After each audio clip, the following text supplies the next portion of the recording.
चलो भाई, लेक्चर 1 में हम लोगों ने डिस्कस करा था न्यूट्रिशन इन प्लांट। आज की क्लास में हम डिस्कस करने वाले हैं न्यूट्रिशन इन ऑर्गेनिज्म। सबसे पहले हम न्यूट्रिशन देखेंगे किसमें, अमीबा में न्यूट्रिशन देखेंगे, फिर हम उसके बाद न्यूट्रिशन पढ़ेंगे इन ह्यूमन बींग्स। ऑलराइट, तो सबसे पहले न्यूट्रिशन इन अमीबा की बात करें तो आप सभी लोगों को पता है न्यूट्रिशन बेटा कैसा जीव होता है, एक कलरलेस जीव होता है जिसका कोई भी शेप वगैरह नहीं होता है। ये इसको जहां पे रख दो ये वैसे हो जाएगा, जैसे कि पानी, मैं एक बूंद पानी डालता हूँ, इन पानी को जिधर ले जाओगे है ना, जिधर की ओर उसको करोगे वैसे ही हो जाएगा। वैसे ही अमीबा भी रहता है, ठीक है। एंड अमीबा पाया भी कहा जाता है, amoeba live in water. It is a unicellular animal या फिर यूनिसेलुलर ऑर्गेनिज्म। ये कैसा ऑर्गेनिज्म होता है, केवल सिंगल सेल होता है एंड सारी की सारी biological activity perform in a single cell. Alright, सबसे पहले मेरी बात समझो, इसमें न्यूट्रिशन होता कैसे है। ये अमीबा है, अमीबा के सामने जब उसका फूड आता है, ठीक है, जैसे ही उसका फूड आएगा तो वो क्या करता है, अपने बॉडी का जो पार्ट है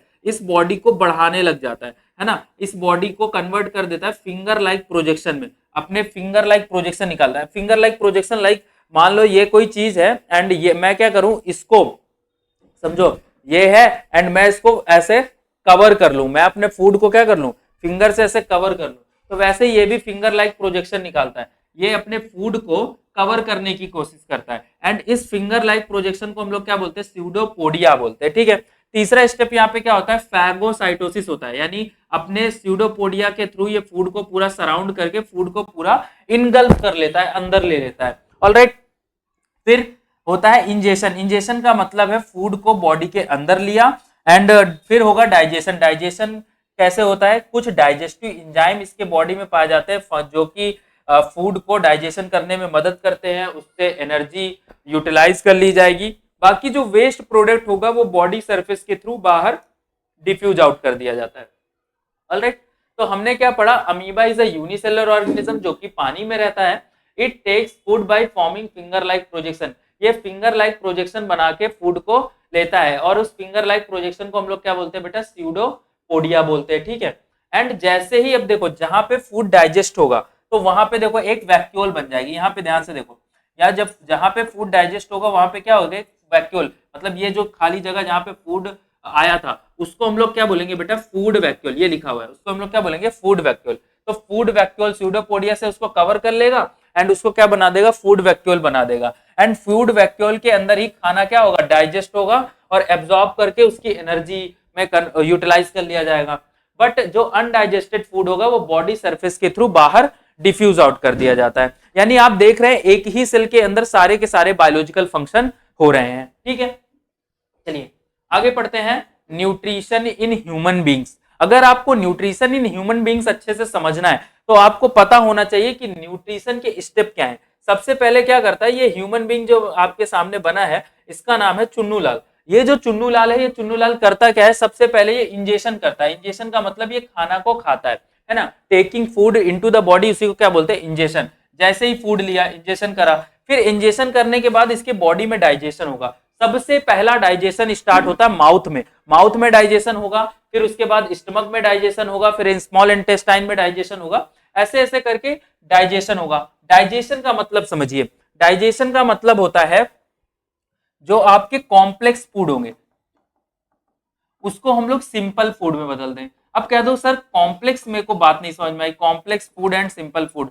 कॉम्प्लेक्स फूड का मतलब है कोई बहुत बड़ी चीज उसको छोटा छोटा तोड़ दे। जैसे फॉर एग्जांपल एक ये बड़ा सा चट्टान है, एक बड़ा सा चट्टान है, उसको तोड़ के एकदम छोटा छोटा कर देना, ये अब सिंपल हो गया और ये क्या था आपका, कॉम्प्लेक्स था। तो जो आपका कॉम्प्लेक्स फूड है उसको हम कैसे बदल दें, सिंपल फूड में बदल दे, उसी को क्या बोलते हैं बेटा, डाइजेशन बोलते हैं, ठीक है। एक चीज और, जो कॉम्प्लेक्स फूड होगा वो कैसा होगा, इनसॉल्युबल होगा, यानी घुलेगा नहीं। एंड जब सिंपल हो जाएगा वो क्या हो जाएगा, सॉल्युबल हो जाएगा। एग्जांपल के लिए ये आपका कार्बोहाइड्रेट था एंड कार्बोहाइड्रेट का जब डाइजेशन हो जाता है तो क्या बन जाता है बेटा, ग्लूकोज बन जाता है। ग्लूकोज सिंपल होता है एंड सॉल्युबल होता है। चलिए, तो डाइजेशन हमने कर दिया। डाइजेशन के बाद ये जो सिंपल फूड था बॉडी इसको एब्जॉर्ब कर सकता है, इस सिंपल फूड को सेल अंदर ले सकता है, तो एब्जॉर्ब हो जाएगा। जो डाइजेस्टेड फूड है वो ब्लड में जाएगा एंड ब्लड के थ्रू जो सेल है वहां तक पहुंचेगा बाय ट्रांसपोर्टेशन, ठीक है। फिर क्या होगा, एस्माइलेशन, यानी एस्माइलेशन का मतलब है जो सेल्स के पास पहुंचा है, सेल इस फूड का, इस सिंपल फूड का यूज करेंगी एंड यूज करने के बाद उसका एनर्जी करेंगी, रिपेयरिंग करेंगी एंड ग्रोथ, मतलब एनर्जी का यूज करके ग्रोथ और रिपेयर में, बॉडी के मेंटेनेंस में उसको यूज किया जाएगा। ऑलराइट, फिर जब हम एब्जॉर्ब कर रहे थे तो हमने देखा कि कुछ चीज अनडाइजेस्टेड रह गई, यानी पूरी तरीके से डाइजेस्ट नहीं हुई, तो हमने क्या किया, उस अनडाइजेस्टेड फूड को बॉडी से रिमूव कर दिया। तो यानी 5 इंपॉर्टेंट प्रोसेस यहाँ पे हुए, कौन कौन से, ingestion, digestion, absorption, assimilation and egestion. Ingestion का मतलब खाना खाना, डाइजेशन का मतलब कॉम्प्लेक्स फूड को सिंपल फूड में बदलना, और एब्जॉर्प्शन का मतलब उस सिंपल ऑर्गेनिक फूड को एब्जॉर्ब कर लेना, और एस्माइलेशन का मतलब क्या है, उससे एनर्जी बनाना, एंड इजेशन का मतलब जो अनडाइजेस्टेड फूड है उसको बाहर निकाल देना। चलिए अब डाइजेशन की डेफिनेशन। डाइजेशन का मतलब होता है कन्वर्जन, यानी कन्वर्ट करना, किसको, कॉम्प्लेक्स एंड इनसॉल्युबल, जो अभी हम लोगों ने डिस्कस करा, जो complex and insoluble food substance है उसको सिंपल और सॉल्युबल फूड सब्सटेंस में कन्वर्ट करना ही क्या कहलाता है, डाइजेशन कहलाता है। Digestion is the conversion of complex and insoluble food material into simple and soluble food material, है ना। और ये जो प्रोसेस होगा 2 तरीके से होगा, एक फिजिकल का मतलब जब उसमें मार धाड़ करके उसको काटेंगे, तोड़ेंगे, जैसे हमने दांत से चबाया, तो ये सब फिजिकल प्रोसेस होते हैं जिसमें बॉडी वर्क करती है। एंड दूसरा केमिकल प्रोसेस जिसमें एंजाइम्स वर्क करते हैं। तो हम ये सिंपल फूड में कैसे तोड़ेंगे, by physical and chemical process, and इस पूरे प्रोसेस को हम लोग क्या बोलेंगे बेटा, डाइजेशन बोलेंगे। ऑलराइट, चलिए अब थोड़ा डिटेल से बात करते हैं। हम बात करते हैं एलिमेंट्री कैनाल की, है ना। एलिमेंट्री कैनाल क्या होती है वो समझ लो। देखो बेटा, ये वाला जो पार्ट बॉडी में ओपनिंग, देखो ये वाली ओपनिंग है यहाँ पे माउथ, ठीक है, और ये वाली ओपनिंग है बेटा एनस, ठीक है। तो बॉडी में माउथ से लेके एनस तक ये जो पूरी की पूरी पाइप पड़ी हुई है, ये जो पूरी की पूरी पाइप पड़ी हुई है, इसी को क्या बोलते हैं बेटा, एलिमेंट्री कैनाल बोलते हैं। इसी को क्या बोलते हैं, एलिमेंट्री कैनाल। तो आप कहोगे सर एलिमेंट्री कैनाल में क्या क्या आता है, यहाँ पे ध्यान से देख लो, एलिमेंट्री कैनाल में क्या क्या आता है वो यहाँ से ध्यान से देख लो, ठीक है। हेलो, अब देखो मेरी बात, एलिमेंट्री कैनाल में आपका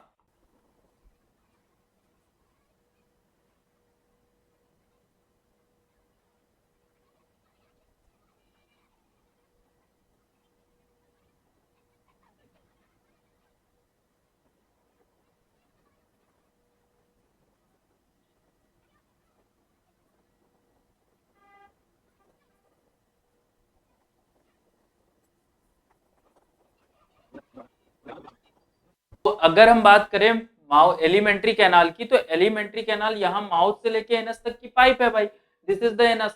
तो अगर बात करें तो सबसे पहले क्या आया, mouth and buccal cavity. Mouth का मतलब होता है ओपनिंग, ये जहां से हम फूड इंटेक करते हैं। दूसरा वो स्पेस जहां पे फूड को चबाया जाता है, वो आपका क्या है, बक्कल कैविटी हो गया। एंड बक्कल कैविटी के बाद ये जो गले वाला पार्ट है यहाँ पे, इसको हम लोग क्या बोलते हैं बेटा, फेरिंग्स। एंड फेरिंग्स के बाद आइसोफेगस आ जाता है, उसको हम लोग क्या बोलते हैं, फूड पाइप। बहुत जगह आइसोफेगस में यहाँ पे ओ से स्टार्ट होता है, ठीक है, तो कहीं बुक में लिखा हो तो ये मत समझिएगा कि गलत लिखा है।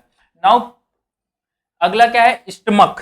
स्टमक ये वाला पार्ट होता है, जे शेप का बैग होता है स्टमक, यानी पेट। फिर ये जो पाइप गई है इसको हम लोग क्या बोलेंगे, small intestine. And small intestine यहाँ पे जुड़ा होता है लार्ज इंटेस्टाइन से। ये जो आपका पार्ट है इसको हम लोग बोलते हैं बेटा लीवर। स्मॉल इंटेस्टाइन के राइट साइड में लीवर होता है, लेफ्ट साइड में होता है पैंक्रियाज। इसका क्या रोल है हम इसको बताएंगे। ये जो लीवर एंड पैंक्रियाज है, these are the associated glands, यानी एलिमेंट्री कैनाल के साथ जो जुड़ी हुई ग्लैंड्स होती हैं उनको हम लोग क्या बोलते हैं, लीवर एंड पैंक्रियाज। लीवर को हम लोग लार्जेस्ट ग्लैंड बोलते हैं एंड पैंक्रियाज को हम लोग मिक्स ग्लैंड बोलते हैं। इस चीज को हम आगे पढ़ने वाले हैं, ये तो मैंने बस एक ओवरव्यू दिया, ठीक है। तो आपसे कोई पूछे एलिमेंट्री कैनाल क्या है, तो alimentary canal is the long pipe, and जिसमें क्या क्या आता है, mouth and buccal cavity, pharynx, oesophagus, stomach, small intestine, large intestine. ये आपको ऑल टाइम याद रखना है। चलिए एक एक स्टार्ट करते हैं। तो पहला पॉइंट जो यहाँ पे हो गया, माउथ एंड बक्कल कैविटी, ठीक है। तो एलिमेंट्री कैनाल में सबसे पहला पॉइंट क्या है यहाँ पे, mouth and buccal cavity. Alright, तो माउथ एंड बक्कल कैविटी में अगर आप यहाँ पे देखोगे तो जो बक्कल कैविटी होती है पूरी की पूरी स्पेस है ना। अब कह दो सर स्पेस में देखो, इसमें यहाँ पे क्या है, यहाँ पे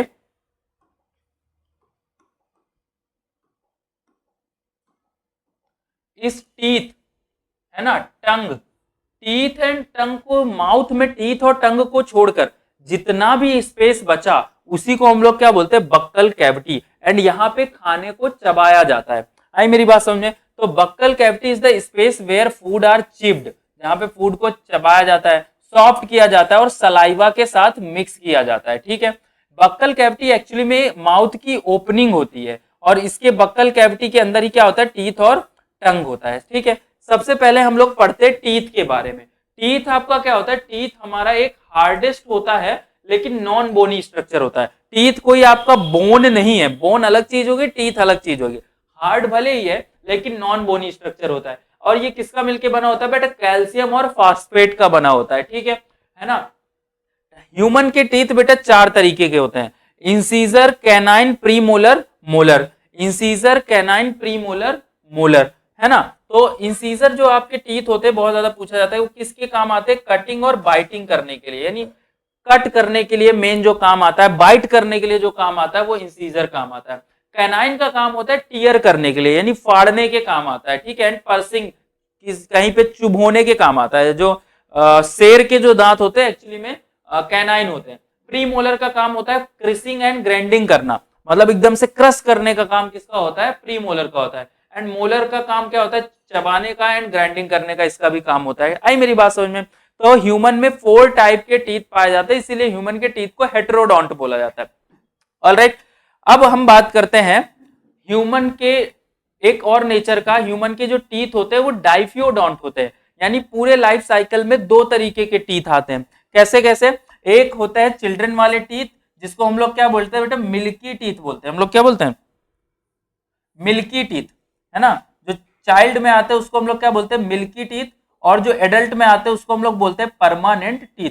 तो बेटा जो मिल्की टीथ होते हैं वो कितने होते हैं, 20 होते हैं। और जो परमानेंट टीथ जो हम लोगों में है वो कितने होते हैं, 32 है। आई मेरी बात समझ में? अब यहाँ पे डेंटल फॉर्मूला याद कर लो। डेंटल फॉर्मूला क्या होता है, यहाँ पे कुछ, यहाँ पे देखिए, यहाँ पे ये वाले जो दांत है ऐसे इसको पार्टीशन कर लो। यहाँ पे ये जो एक दांत है, ये दूसरा दांत है, ये दोनों के दोनों कैसे दांत होंगे बेटा, इंसीजर होंगे। ये दोनों के दोनों कैसे दांत हैं, इंसीजर है। ठीक है, फिर उसके बाद जो एक दांत ऐसे होता है वो कैनाइन होता है, फिर प्रीमोलर एंड मोलर। तो इसका मार्किंग होता है, पहले के 2 दांत कैसे हैं, इंसीजर है। ठीक है, ये दोनों इंसीजर है, फिर ये एक दांत प्री कैनाइन है, फिर 2 दांत प्रीमोलर, फिर 3 दांत मोलर। ऐसे ही करके सेम सिस्टम लेफ्ट साइड में भी चलेगा। तो हमने यहाँ पे भी क्या लिख लिया, 2 1 2 3, जो ऊपर होगा वही नीचे होगा, तो हमने क्या कर दिया, 2 से मल्टीप्लाई कर दिया। तो टोटल टीथ कितने निकल आए, 32। यहाँ पे देखो 2 1 2 3 कितने टीथ हुए, टोटल टीथ हुए यहाँ पे 2, ये आपके 5 एंड 5 3 8, 8 दांत हुए। तो 8 नीचे भी होंगे, तो 8 16 एंड 16 दूनी 32, यानी 32 टीथ। ऑलराइट, वैसे ही बच्चों में देखा जाए तो बच्चों में आप देखो पूरे पूरे टीथ सेम है, बट यहाँ पे प्री मोलर नहीं होते, बच्चों में प्री मोलर टीथ नहीं होते। और मोलर में भी एक टीथ क्या होता है, कम होता है। तो यहाँ पे आप देखोगे तो कितने टीथ हो जाएंगे, 20 टीथ हो जाएंगे। ठीक है, डेंटल फॉर्मूला अगर आपको आता है तो अच्छी बात है, खासकर ज्यादातर ये डेंटल फॉर्मूला नहीं पूछा जाता एग्जाम में। ऑलराइट, अब बात करते हैं हम लोग टंग की। सबसे पहले हम लोगों ने टीथ के बारे में जान लिया जो एग्जाम में पूछा जाएगा, फिर हम बात करते हैं टंग की। तो टंग कैसी मसल्स होती है बेटा, स्केलेटल मस्कुलर ऑर्गन होती है। स्केलेटल का मतलब होता है कि इसमें ये बोन से अटैच होती है, उस बोन का नाम है हायोइड बोन। हायोइड बोन से ये क्या है, अटैच है। दूसरा बात, स्केलेटल मसल्स का ये भी मतलब है कि ये कैसी मसल्स है, वॉलेंट्री, यानी टंग में हमारा कंट्रोल है। टंग में बहुत सारे ऐसे ऐसे करके टेस्ट बड पाए जाते हैं। एंड टेस्ट बड की वजह से ही हम क्या करते हैं, हम टेस्ट करने के लिए फूड को टेस्ट कर पाते हैं। Alright, tongue helps in mixing of food and to saliva. Tongue का मेन काम होता है क्या, कि वो सलाइवा के साथ फूड को मिक्स कर देता है, उसको सॉफ्ट बना देता है। ओके, आई मेरी बात समझ में? अब सुनिए मेरी बात, टीथ टंग हो गया। अब देखिए,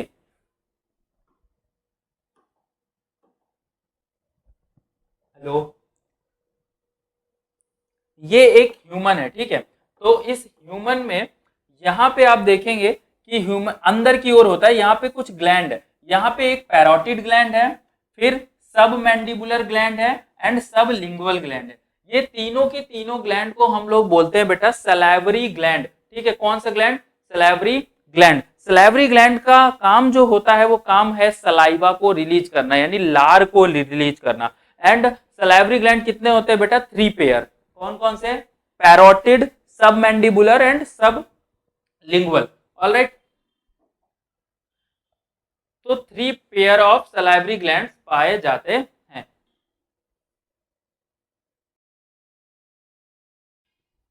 तो पढ़ते हैं यहाँ पे, buccal cavity contains 3 pair of salivary gland. और इस सलाइवरी ग्लैंड्स का काम क्या है? सलाइवा को सिक्रीट करना, है ना। सलाइवा में बेटा 2 बहुत ज्यादा इंपॉर्टेंट एंजाइम पाए जाते हैं।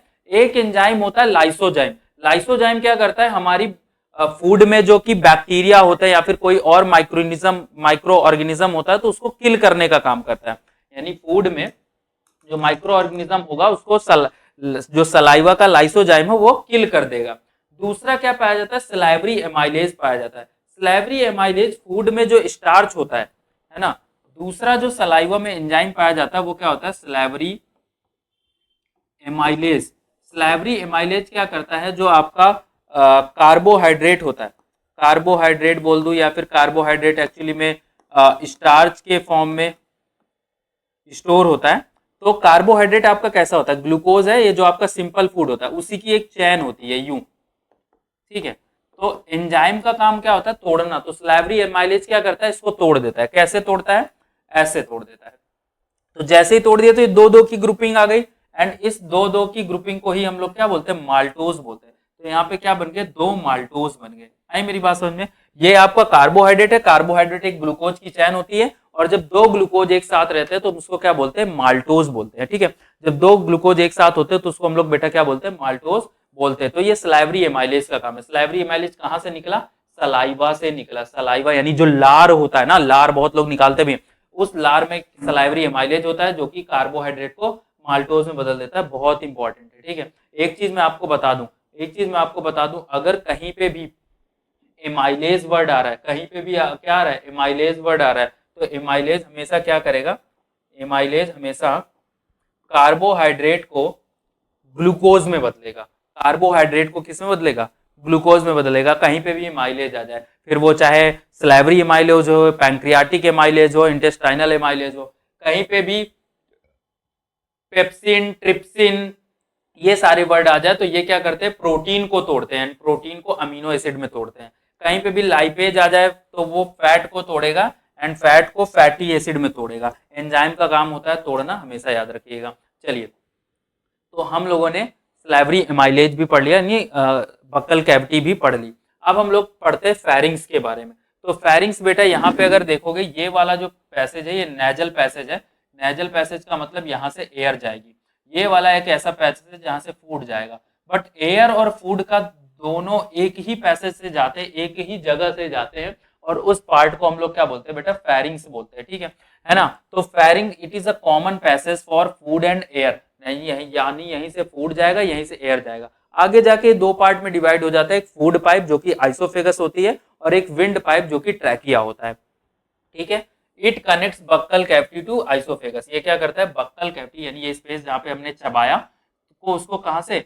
आइसोफेगस से कनेक्ट कर देता है। आइसोफेगस अगर आप ध्यान से देखो ना, ठीक है, जो इसोफेगस है, तो यहाँ पे अगर हम ध्यान से देखें तो ये गले के पास से फेरिंग्स था एंड फेरिंग्स के नीचे यहाँ से लेके यहाँ तक की जो ट्यूब होगी 25 सेंटीमीटर की, वो आपकी इसोफेगस है। तो oesophagus is about 25 centimetre long tube जो कि फेरिंग्स को, यानी इसको स्टमक से जोड़ने का काम करती है, जो कि फेरिंग्स को कनेक्ट करती है स्टमक से। ठीक है ना।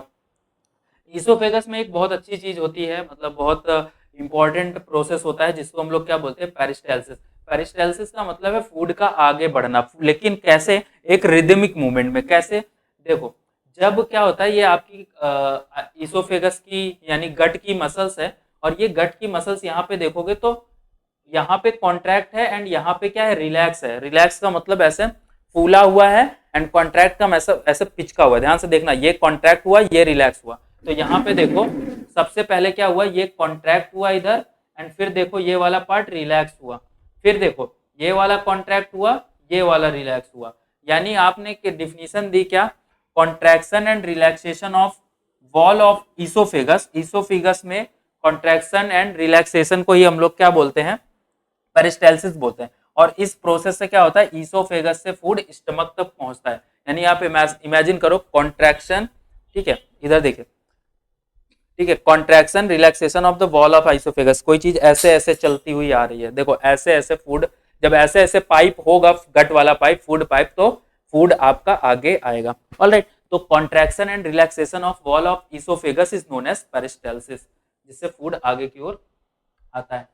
अब बात करते हैं हम डाइजेशन इन स्टमक, ठीक है।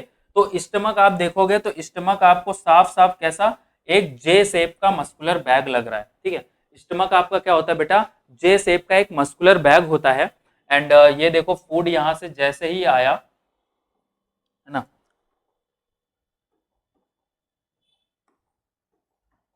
फूड आपका जैसे ही आया इसोफेगस में, वो तुरंत जाता है कहाँ पे, स्टमक में। यहाँ पे स्पिंटर भी लगे होते हैं, स्पिंटर यानी गेट, एंड वहां से वो एंट्री मारता है, ठीक है। तो जो स्टमक में देखोगे तो स्टमक में पूरे टाइम क्या भरा होता है, जब भी, मतलब पूरे टाइम नहीं, जब भी फूड आने वाला होता है उसके 6 सेकंड पहले ही यहाँ पे HCl भर जाता है। HCl यानी एसिड, तेजाब, यहाँ पे फिल हो जाता है। एक चीज और, ये जो वॉल होती है यहाँ पे इनके गड्ढा पाया जाता है, उसको हम लोग बोलते हैं गैस्ट्रिक पिट। जो स्टमक की वॉल होती है वहां पे गड्ढा पाया जाता है, उसको हम लोग क्या बोलते हैं, गैस्ट्रिक पिट। एंड गैस्ट्रिक पिट में ही ग्लैंड पाई जाती है, उनको, उन गैस्ट्रिक पिट में जो ग्लैंड पाई जाती है उसको हम लोग बोलते हैं बेटा गैस्ट्रिक ग्लैंड। एंड उस गैस्ट्रिक ग्लैंड में जो जूस भरा होता है उसको हम लोग बोलते हैं गैस्ट्रिक जूस, ठीक है। स्टमक की जो वॉल होती है उसमें देखो कि छोटे छोटे गड्ढे हैं, उनको हम लोग बोलते हैं गैस्ट्रिक पिट। उन गड्ढों में भरा हुआ है गैस्ट्रिक ग्लैंड, जो कि एंजाइम निकालेंगे, है ना, उस गैस्ट्रिक ग्लैंड से निकलता है गैस्ट्रिक जूस। गैस्ट्रिक जूस में 3 बहुत इंपॉर्टेंट एंजाइम है जिसको हम लोग याद करेंगे HPM से। HPM यानी HCl, पेप्सिन और म्यूकस। 3 इंपॉर्टेंट एंजाइम है, कौन कौन से, HCl, पेप्सिन और म्यूकस, ठीक है। तो ये 3 एंजाइम है। चलिए पढ़ते हैं। स्टमक क्या है, एक इलोंगेटेड मस्कुलर बैग होता है ना। ये स्टमक जो होता है वो diaphragm, diaphragm is like here, है ना, लंग्स के जस्ट नीचे डायाफ्राम होता है। तो डायाफ्राम के जो जस्ट बिलो जो चीज है वो आपकी क्या है, स्टमक है। तो it lies below the diaphragm. The lining of stomach, जो स्टमक की लाइनिंग होती है वहां पे बहुत सारे गैस्ट्रिक ग्लैंड होते हैं, ठीक है। एंड गैस्ट्रिक ग्लैंड के अंदर क्या होता है, gastric juice. And gastric juice के अंदर 3 इंपॉर्टेंट एंजाइम HPM यानी HCl, पेप्सिन और म्यूकस। आई मेरी बात समझ में। अब मेरी बात ध्यान से समझना है, यहाँ पे तीनों का काम समझ लो। मैंने बोला था कहीं पे भी पेप्सिन दिखे तो पेप्सिन का मतलब है प्रोटीन को तोड़ना, पेप्सिन का मतलब है प्रोटीन को तोड़ना। प्रोसेस कुछ ऐसा हो रहा है, यहाँ पे प्रोटीन है। प्रोटीन अगर मैं आप बोलूं तो समझो कि ये भी किसी न किसी की चैन होगी। चैन का मतलब क्या है कि ये भी कॉम्प्लेक्स होगा, तो कॉम्प्लेक्स यानी कुछ बड़ा सा, एंड फिर इसको तोड़ना पड़ेगा। तो प्रोटीन बेटा जो चैन होती है वो अमीनो एसिड की होती है। तो यहाँ पे एक एंजाइम होता है पेप्सिन। तो पेप्सिन क्या करता है, इस प्रोटीन को तोड़ देता है, ऐसे ऐसे करके ये भी 2-2 पार्ट में तोड़ता है। तो यहाँ पे 2 अमीनो एसिड एक साथ जुड़े होते हैं, तो इसको हम लोग क्या बोलते हैं, पेप्टोन्स। आगे जाके ये बात रही, ये कहाँ से आया, स्टमक से आया पेप्सिन। आगे जाके फिर से यहाँ पे पेप्टाइडेज आता है। पेप्टाइडेज कहाँ से आता है, इंटेस्टाइनल पेप्टाइडेज होता है, पेप्टाइड मतलब इंटेस्टाइन से आता है। एंड वो इस अमीनो एसिड को और अलग अलग कर देता है, ये नहीं है अमीनो एसिड भी टूट जाते हैं। आई मेरी बात समझ में। तो मेन एम हमारा यही है, प्रोटीन को एकदम सिंपल सा तोड़ दें, जैसे हम कार्बोहाइड्रेट को तोड़ते थे ग्लूकोज में, ठीक है। तो पेप्सिन को कौन तोड़ता है, प्रोटीन, ठीक है। प्रोटीन को कौन तोड़ता है, pepsin. P for protein, P for pepsin. HCl का काम क्या है, HCl मीडियम को एसिडिक बनाता है ताकि वर्क अच्छे से हो सके, और एसिडिक मीडियम में ही पेप्सिन आपका एक्टिव होता है। तो आप ये भी बोल सकते हो कि पेप्सिन को कौन एक्टिव कराता है, HCl एक्टिव कराता है। आई मेरी बात समझ में। फिर बात करते हैं म्यूकस का। तो म्यूकस क्या करता है, आप एक बात नहीं समझ पा रहे हो, स्टमक की वॉल में तेजाब भरा हुआ है जिसको हम HCl बोलते हैं, उसका pH 1.2 बहुत एसिडिक है। उस स्टमक की दीवार को HCl से बचा कौन रहा है, म्यूकस बचा रहा है। म्यूकस क्या करता है, स्टमक की वॉल को प्रोटेक्ट करके रखता है फ्रॉम एसिड। आई मेरी बात समझ में यहाँ तक। चलिए, ये बात हम लोगों ने पहले ही कर ली कि अगर कार्बोहाइड्रेट है तो उसको कौन तोड़ेगा, एमाइलेज तोड़ेगा। प्रोटीन है उसको कौन तोड़ेगा, पेप्सिन और ट्रिप्सिन। एंड फैट पेप्टाइडेज भी, एंड फैट को कौन तोड़ेगा, लाइपेज तोड़ेगा, ठीक है। अब बात करते हैं हम लोग डाइजेशन, डाइजेशन इन ड्यूडेनम। ड्यूडेनम में बेटा डाइजेशन कैसे होता है, आप लोग मेरी बात समझो, ये आपका स्टमक है, स्टमक के नीचे ये जो पार्ट है इसको हम लोग बोलते हैं स्मॉल इंटेस्टाइन, ठीक है, स्मॉल इंटेस्टाइन, ठीक है। स्मॉल इंटेस्टाइन के राइट साइड में होता है लीवर और लेफ्ट साइड में होता है पैंक्रियास, ठीक है। तो अब यहाँ पे राइट साइड में क्या होता है, राइट साइड में लीवर है, लीवर क्या करता है, लीवर बाइल जूस बनाता है, लीवर क्या बनाता है, बाइल जूस। अब कह दो सर बाइल जूस का काम क्या है, बाइल जूस आपका क्या करता है, ये मान लो फैट है, फैट का बड़ा सा फैट, कॉम्प्लेक्स फैट, ठीक है, बड़ा सा फैट, ये क्या कर देता है, फैट को छोटे छोटे ग्लोब्यूल्स में ऐसे तोड़ देता है। तो सर इसको क्या बोलते हैं, इसको बोलते हैं इमल्सिफिकेशन ऑफ फैट, या फिर बस इमल्सिफिकेशन ही याद रखो, यानी ये फैट का इमल्सिफिकेशन कर देता है, उसको छोटे छोटे ग्लोब्यूल्स में तोड़ देता है, कौन, बाइल जूस। तो बाइल जूस कौन देता है, लीवर, लीवर बाइल जूस को कहां पे स्टोर करता है, गाल ब्लैडर। एक बहुत ज्यादा इंपॉर्टेंट क्वेश्चन आता है कि बाइल जूस कौन बनाता है, लीवर बनाता है, बट स्टोर कहां पे होता है, गाल ब्लैडर पे स्टोर होता है, ठीक है। एंड ये स्टोर होके आएगा कहां पे, आपका स्मॉल इंटेस्टाइन में, स्मॉल इंटेस्टाइन में रिलीज कर दिया जाएगा, ठीक है। पैंक्रियाज क्या करता है बेटा, पैंक्रियाज आपका एक मिक्स ग्लैंड है जहां से पैंक्रियाटिक जूस रिलीज होता है। पहले अब इसको रीड कर देते हैं। In upper part of the small intestine जो फूड है, फूड को बाइल जूस और पैंक्रियाटिक जूस से मिक्स किया जाता है। बाइल जूस कहां से आता है, लीवर से, एंड पैंक्रियाटिक जूस कहां से आएगा बेटा, पैंक्रियास से। यहाँ पे बाइल जूस और पैंक्रियाटिक जूस दोनों यहाँ पे मिक्स हो जाएंगे आके, ठीक है। पैंक्रियाटिक जूस में जो एंजाइम होते हैं वो कौन कौन से होते हैं, ट्रिप्सिन होते हैं और लाइपेज होते हैं। अभी हमारी बात हो गई है, अगर ट्रिप्सिन होगा तो वो किसको तोड़ेगा, प्रोटीन को तोड़ेगा अमीनो एसिड में, एंड लाइपेज किसको तोड़ेगा, फैट को तोड़ेगा। आई मेरी बात समझ में। फैट को तोड़ने से पहले उसका इमल्सिफिकेशन बहुत ज्यादा जरूरी है, ये फैट के ही ग्लोब्यूल है, ठीक है। फिर तो trypsin breakdown protein, trypsin protein को तोड़ेगा, और लाइपेज किसको तोड़ेगा बेटा, फैट को तोड़ेगा। आई मेरी बात समझ में। तो ये देखो ट्रिप्सिन प्रोटीन को तोड़ रहा है एंड लाइपेज किसको तोड़ रहा है, फैट को तोड़ रहा है, क्लियर। लास्ट स्लाइड में हम लोग पढ़ेंगे स्मॉल इंटेस्टाइन के बारे में, ठीक है। स्मॉल इंटेस्टाइन में भी मेनली एब्जॉर्प्शन होता है, सबसे ज्यादा एब्जॉर्प्शन कहाँ पे होगा तो आप बताओगे स्मॉल इंटेस्टाइन में। एंड स्मॉल इंटेस्टाइन में एब्जॉर्प्शन के अलावा स्मॉल इंटेस्टाइन में लास्ट में जो डाइजेशन बचा रहा, यानी मान लो अभी भी 2 अमीनो एसिड एक साथ हैं, पेप्टोन्स बोलेंगे उसको, या फिर 2 ग्लूकोज एक साथ है, माल्टोज है, तो उसको भी क्या कर दिया जाएगा, छोटे छोटे में तोड़ दिया जाएगा, ठीक है। बट यहाँ पे सबसे ज्यादा क्या होता है, एब्जॉर्प्शन होता है। कैसे होता है बताते हैं। The gland present in the wall of small intestine produce intestinal juice. Intestine में भी जो स्मॉल इंटेस्टाइन है, ये स्मॉल इंटेस्टाइन में भी क्या है, ग्लैंड्स प्रेजेंट है, एंड वो ग्लैंड्स क्या करते हैं, इंटेस्टाइनल जूस निकालते हैं। इंटेस्टाइनल जूस में भी क्या होगा, आपका एमाइलेज होगा, intestinal amylase, intestinal lipase, intestinal peptidase. ये क्या करेंगे, जो एमाइलेज होगा कार्बोहाइड्रेट को, जो लाइपेज होगा वो फैट को, जो अभी हमने मतलब पहले डिस्कस करा, एंड पेप्टाइडेज प्रोटीन को तोड़ के एकदम सिंपल फूड में कन्वर्ट कर देगा, ठीक है। तो इंटेस्टाइनल जूस में कार्बोहाइड्रेट को ग्लूकोज में, फैटी एसिड एंड ग्लिसरॉल में, फैट मतलब फैट को फैटी एसिड और ग्लिसरॉल में, एंड प्रोटीन को अमीनो एसिड में क्या कर दिया जाएगा बेटा, तोड़ दिया जाएगा। तो ये रहा इंटेस्टाइनल का डाइजेशन, यानी कार्बोहाइड्रेट ग्लूकोज में कन्वर्ट हो गया। आप मेरी बात समझो, मैं बात नहीं समझ रहे हो आप। कार्बोहाइड्रेट कॉम्प्लेक्स था वो सिंपल में कन्वर्ट हो गया, फैट आपका कॉम्प्लेक्स था वो फैटी एसिड ग्लिसरॉल में चेंज हो गया, प्रोटीन आपका अमीनो एसिड में चेंज हो गया, यानी कॉम्प्लेक्स चीजें सिंपल में हो गई, यानी यहां से आपका डाइजेशन कंप्लीट हो जाता है। जो दूसरा प्रोसेस होगा वो आपका क्या होगा, आपका एब्जॉर्प्शन। एब्जॉर्प्शन के लिए यहाँ पे बात समझना, ये जो इंटेस्टाइनल की दीवार होती है, इंटेस्टाइन की दीवार होती है, वहां पे ऐसे स्ट्रक्चर पाए जाते हैं, ऐसे उभरे हुए स्ट्रक्चर पाए जाते हैं। इंटेस्टाइन को अगर हम जूम करके देखेंगे तो इंटेस्टाइन की दीवार में ऐसे उभरे हुए स्ट्रक्चर पाए जाते हैं, ना कि अगर यहाँ पे क्लियर नहीं हो रहा तो ये मान लो ये मान लो आपका इंटेस्टाइन है, तो इस इंटेस्टाइन में ऐसे ऐसे ऐसे ऐसे ऐसे ऐसे उभरे हुए स्ट्रक्चर पाए जाते हैं, ठीक है। तो उस उभरे हुए स्ट्रक्चर को हम लोग क्या बोलते हैं, विलाई बोलते हैं, ठीक है। तो विलाई क्या करता है, जो भी फूड होता है उसको एब्जॉर्ब कर लेता है। कैसा फूड एब्जॉर्ब करेगा, जो डाइजेस्टेड होगा, डाइजेस्टेड यानी सिंपल फूड को एब्जॉर्ब करेगा, ठीक है। तो जो स्मॉल इंटेस्टाइन होता है उसमें फिंगर लाइक प्रोजेक्शन होता है, जिसको हम लोग क्या बोलते हैं, विलाई।